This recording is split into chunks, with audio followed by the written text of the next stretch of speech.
really weird angle for the camera, but it's the only way I can use my stand, because I can't really hold it very well. Can we bring it up just a little bit? There we go.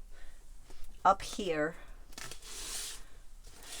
I used a Totally Tiffany, I think this is the Gal bag, and from my scraps, I cut out sizes that work with the We Are Memory Keepers alphabet punch board, and I put them in here in rainbow order. I actually have 2 of those full of scraps for the alphabet punch board. This one is a Shelly bag, and it has scraps, or even some that I just bought that were that size, for the emoji punch board, which I need to get that out and play with it more. That one's one I haven't used a whole lot. And then here, this is a Barbara bag named after me. I'm very honored for it that Tiffany did that. But this has the ones for this one actually is the mini alphabet punch board, which I just wrote alphabet punch board on there. Oh, it does say mini. Mini's just buried. These ones are, the Gal has the mini alphabet punch board paper storage. Because usually with those 2 punch boards, you want to start with that size paper and then punch from there. And then the Barbara bag holds the ones that are the perfect size for the regular alphabet punch board. This one has card bases. I think they're like 5.5 by 12. So for some reason, there's a couple of blue there that should just go into my scraps. I will have to move those. But those are, I do some 5.5 by 12 cards that you kind of fold wonky. I haven't made one of those in a while, but I kept the bases anyway. There's not a whole lot of them, but there. So those I store there. This is a lot of times what I do with my scraps. I use it for everything that's here.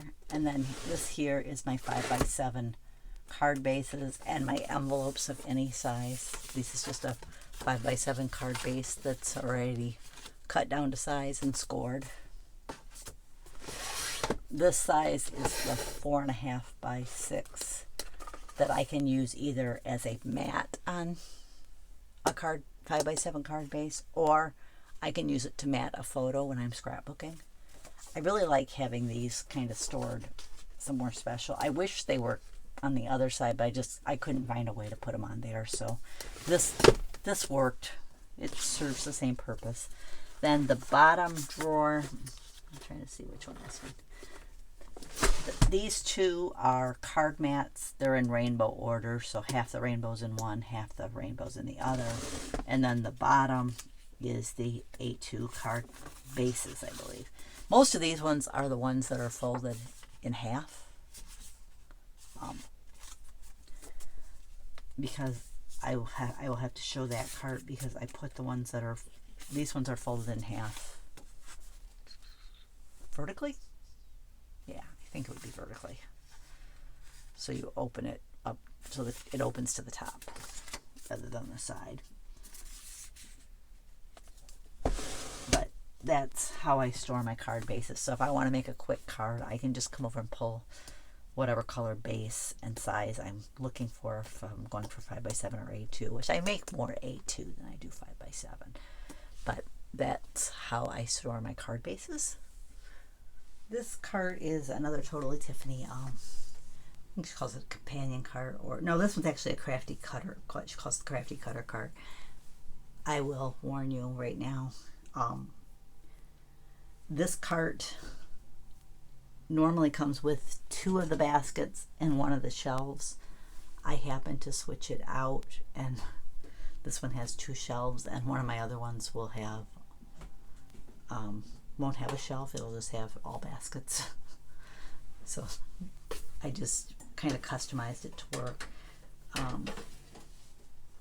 I'll probably try to do another video at some point in the series on just other storage that Tiffany doesn't really cover.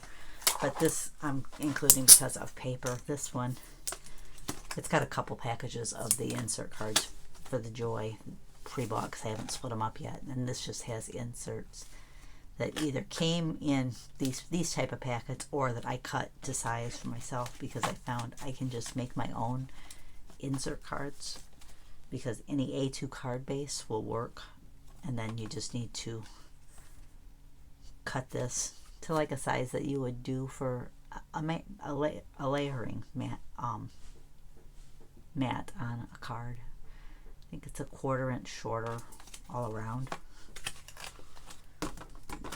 but I keep those there. I really want, I've asked Tiffany if they would sell the little plastic baskets that she made for this cart. I don't have any on this cart because I'm using them elsewhere. But, and then this one has my A2 card bases that fold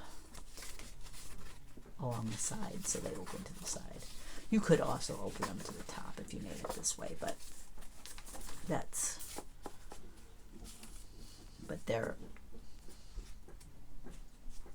these ones were made by cutting a 8.5 and 11 in half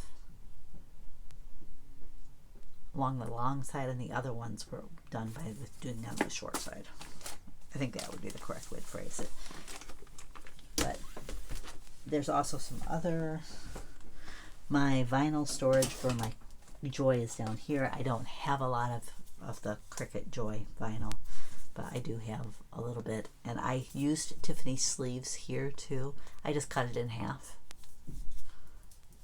and then I can use it for two sheets. This is Smart Vinyl in permanent, and the back of this one has, I don't think I got that on there very good. That's on me. I think what I did was I screwed it up when I was moving things. This is writable vinyl, and I just put a little tag on there that says that it's smart writable vinyl. So I just tucked that there. Some of that writable paper was, writable stuff was the reason I wanted the Joy. In the back, I keep my writable paper for the Joy, the smart writable paper. They call it smart because you don't need a mat to use that with the Joy machine. And then on this side, I only have a ton of this stuff because Hobby Lobby had it on clearance, so I bought one of each design. But this is adhesive backed paper for the Joy as well. I need to get a couple of storage options for this and those long card mats that I have. And then I just tuck this under my cart when I'm not using it. I slide it over to the side of my desk when I'm using it, and I stick the Joy on top and operate the Joy right on that cart. But that's kind of how I store my different paper. I am gonna, I think, try to share my fabric storage this week too, because as far as sewing goes, it's like it's like your paper, because it's the base of every project. So I'm going to stop here, and then I'm going to film my fabric storage.